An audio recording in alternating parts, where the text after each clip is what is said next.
Hi you guys, it's Peter and welcome to my channel Peterisms, where I tell stories of my life and just little things that I have learned as I have grown into the person that I am today. And I was just like looking at my videos and I didn't even realize it's been like 2 or 3 days since I posted over here. I knew I didn't post yesterday, but I thought I had posted the day before. So we're back to the Peterisms. We're back to some meditations. Today I brought with me the Melody Baby books, my favorite meditation books of life, and I'm just sitting out here drinking some coffee and relaxing. It's about 75 today in Indianapolis and it's really sunny and it's just a really pretty day outside. So let's get right into this. Today is September 12th. Let's see what the meditations are about today. Let me put my reading glasses on. Hold on, I have to clean off my reading glasses so that I can see through all the smudges where I take them off with my thumb. Okay, so we're gonna get to see what the meditations are about, and if I want to read one of them or both of them, or if I have to pick from a previous day, because I've got a couple days to pick from because I haven't read from them in the last couple days. All right, so let's go over here to September 12th and see what it says. Let's see. September 12th, healing. And then yesterday was about conflict and detachment. Oh, that might be a good one to read. Okay, and then let's see from Melody Baby Journey to the Heart. I just like looked at this like I'd never seen this book before in my entire life when I literally look at it every single day. Okay, September 12th. Let's see what the meditation is about today in here.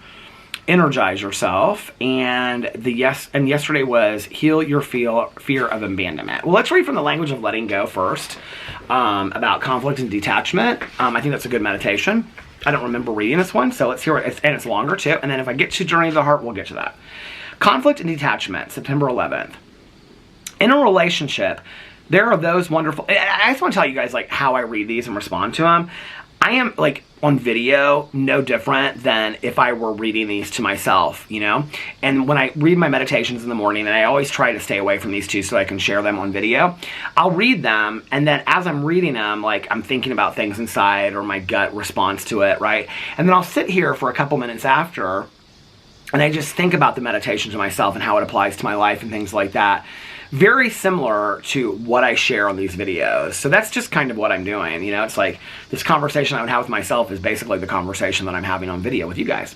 Okay, conflict and detachment, September 11th. In a relationship, there are those wonderful times when things go smoothly for both people, and neither person needs to focus too heavily on the concept of detachment. But there are those challenging times when one person is in crisis or changing and we need to detach. Then there are stressful cycles when both people in a relationship are in the midst of dealing with intense issues.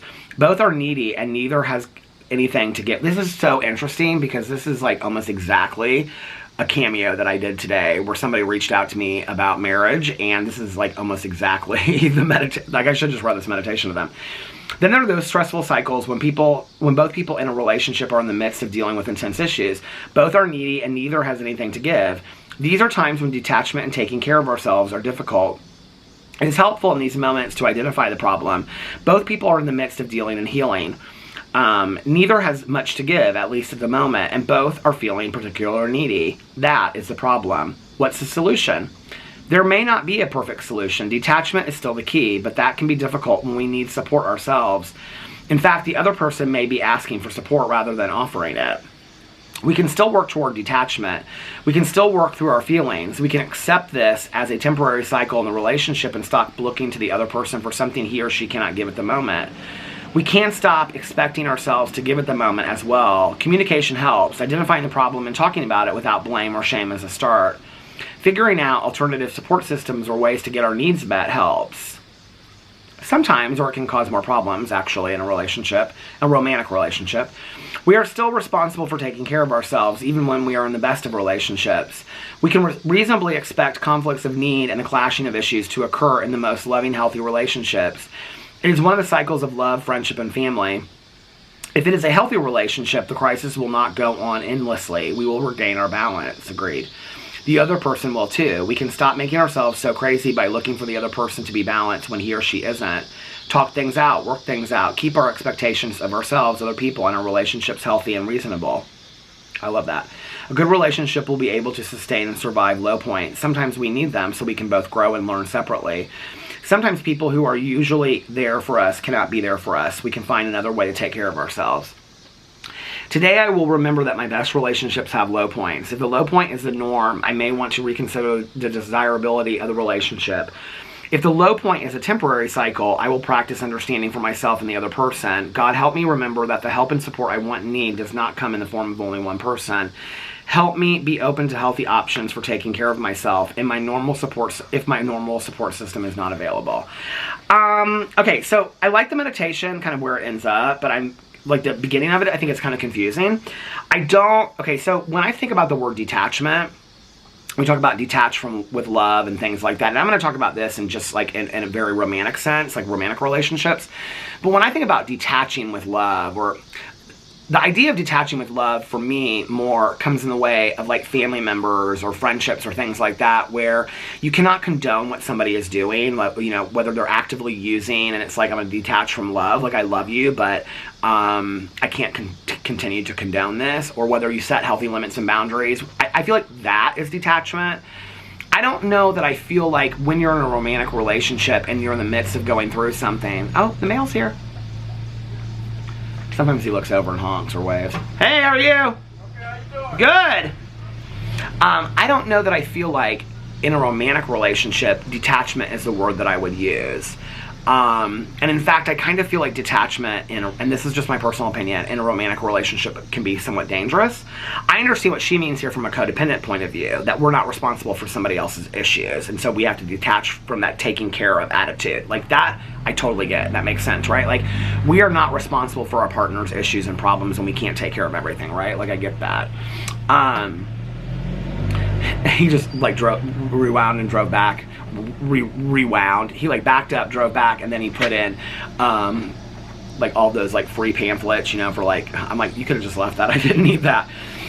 That's what I think about detachment, right? It's like setting limits and boundaries with toxic people in our life, and we detach with love because we still love them, but we have to set limits and boundaries for them.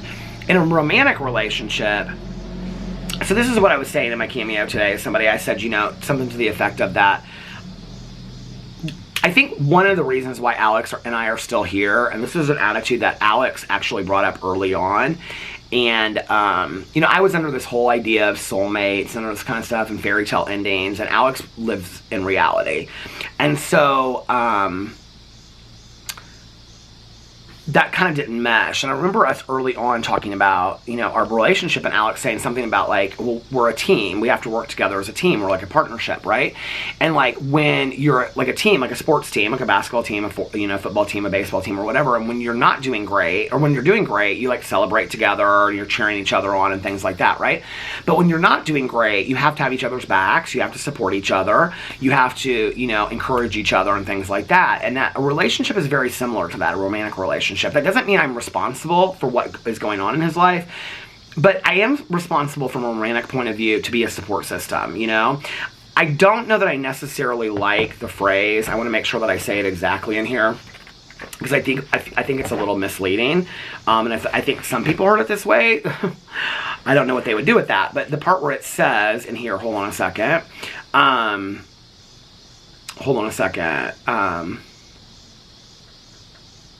where is that line? Where you can find things you don't need. Where was it? Identify the problem with people. I never have to give at least one. Both look at that. No. Detachment is the key, but that can be difficult when we need support from ourselves. In fact, the other person may be asking. Okay, we can still work toward detachment. We can still work through our feelings. We can accept this as a temporary cycle and stop looking to the other person for something he or she cannot give. Communication helps, which I agree with. Identifying the problem and talking about it without blame or shame is a start. I agree with that. Figuring out alternative support systems or ways to get our needs met helps. Now, this is where this is dangerous, right? That I think that often in our romantic relationships, we go to our friends for support. We go to our family for support. We go, and I'm not talking about in really sick romantic relationships. Those are completely, I'm talking about normal relationships, normal fights, right? If you think about like a fight that you have with your husband or your wife or your partner, right? It's like boyfriend or girlfriend or whatever. And you don't say anything to your partner about how that makes you feel, or trying to work it out or bring up that issue, you go to your best friend and you're like, oh my God, I'm like so upset about it, right? But like, your best friend's not in that relationship. This is something I had to stop doing. I had to start taking those things to Alex and stop taking them to Tanya. I'm not married to Tanya. Tanya's got her own husband, right? I think it's important for us to have our support system, but not to use that as an excuse to not go to our partner. Like, that can be really dangerous, right? I think this whole idea of getting our needs met too, like that can be, I mean, getting our needs met could be in the way of sex or shopping or other things too. Like, so I don't know how I feel about that statement, that you're seeking outside the marriage to get your needs met. I don't know that I think that is necessarily what Melody Bay is talking about. I think Melody Bay is talking about when we're going through something, getting our needs met to take care of ourselves, right? But that can be a misleading quote, you know? I think for what's worked for us, marriage counseling, first of all, if you're at a point where you don't feel like you have a voice in your marriage and you can't talk to your partner or be a team or communicate to them, then that's time to get into marriage counseling and have a third party there that can kind of, you know, monitor and facilitate that communication. You know, I've always said it's like, we go outside of our relationships because we feel more comfortable talking to other people than we do to our own partner, and that's when the problem starts, you know? We should be able to talk to our partner who we're the closest with, we've been the most intimate with in our lives, right? About those things that are bothering us, and lean on each other in those times and depend on each other. And even say that, like, I mean, Alex and I have said that many times in our relationship, like, I want you to be my team player. I want you to be my partner that I lean on. I want you to be my number one support system, and we are to each other today. We haven't been at times, and that's been tough, and we've had to circle back around and realize what was important, that we had to lean each other on the most. It's great that I have a best friend. It's great that he has a best friend. It's great that we have friends. It's great that I have a sponsor. It's great that we have a therapist. It's great, but we have to have each other at the end of the day, right? And I think that that's what's the most important, and sometimes that's lost, you know, when we want to talk about, you know, detaching and leaning on ourselves. I think to work on our own issues within a marriage, like if I've got something going on that Alex doesn't have going on, or he has something going on that I don't have going on, you know, it's important for me to take care of that issue on my own. Like, I can't depend on Alex to fix that for me, right? And I don't expect him to, and he doesn't expect me to fix his problems. That being said, to detach, fix my own problems on my own, and distance myself from him is not the way to get through it. To ask him for support in what I'm going through and saying, I will work this out on my own with my sponsor, with our therapist. I'll work it out on my own. You work on your stuff, but you've got me, babe. I'm in your corner. Like, that's the language we need to be using. We need to be going to bat for our partners and having our partners be our number one person, you know? I love my friend Tanya. She is my best friend in the entire world. I know her husband ranks way, that was bad, ranks way above me, okay? And should. He's her husband, right? I've never been jealous of that relationship, ever, you know? And he should. Just like my husband should rank higher than her. You know, there are things that Tanya knows that Alex doesn't know. There are things that I know that her husband doesn't know. And that's okay, right? But, like, when it comes to the marriage, we need to be, like, working on stuff and staying in stuff in the marriage. And I think so many people start taking, and I've done this at times, right? Like, start taking things outside the marriage, like asking our friends, well, what do you think about this? What do you think about how he spoke to me? What do you think about when this happened? What do you think about that, right? Oh, and then they tell us what we want to hear. Now, my friend Tanya has not always told me what I want to hear, you know? She'll say to me at times when I say something to her, no, I think you owe him an apology. I think you need to go home and make this right. And, like, you don't need to be talking to me about this. You need to, like, go home and fix this, right? And I'm thankful that I have her for that. That she steps out of the way and it allows me to work on things with my husband, you know? And, you know, that's why, you know, my sponsor, when I was taking things to her back in the day, and my previous sponsor before, both of them would say, y'all need to get into marriage counseling and talk about this. You need a third party to help you, like, find your voice in the marriage and start communicating together instead of taking all these things to other people outside the marriage. It's important, you know? So anyway, I like the meditation where it ended up. I think the conversation about detachment is confusing. I understand what melody dating means in that sense, but I think to detach from your partner in a marriage because you're both going through stuff can be a dangerous start to a downward slope to the end. That's how I feel about it. I don't want to ever be that detached from my husband, you know? There's a lot of other people in the world that I want to be that detached from, and I have been. So, you know, but I had to set healthy limits and boundaries with them. when I start having to set really detachment boundaries with my husband and things like that, then maybe we got to start thinking about what this marriage is all about, you know? That was when we got into counseling and you know, and started seeing things in a different way. And now today we lean on each other. I know my husband has my back, and I know, and he knows that I've got his. And that's important. Anyway, let me know what you think about that in the comment section below. I love you guys, and I'll see you tomorrow. Bye.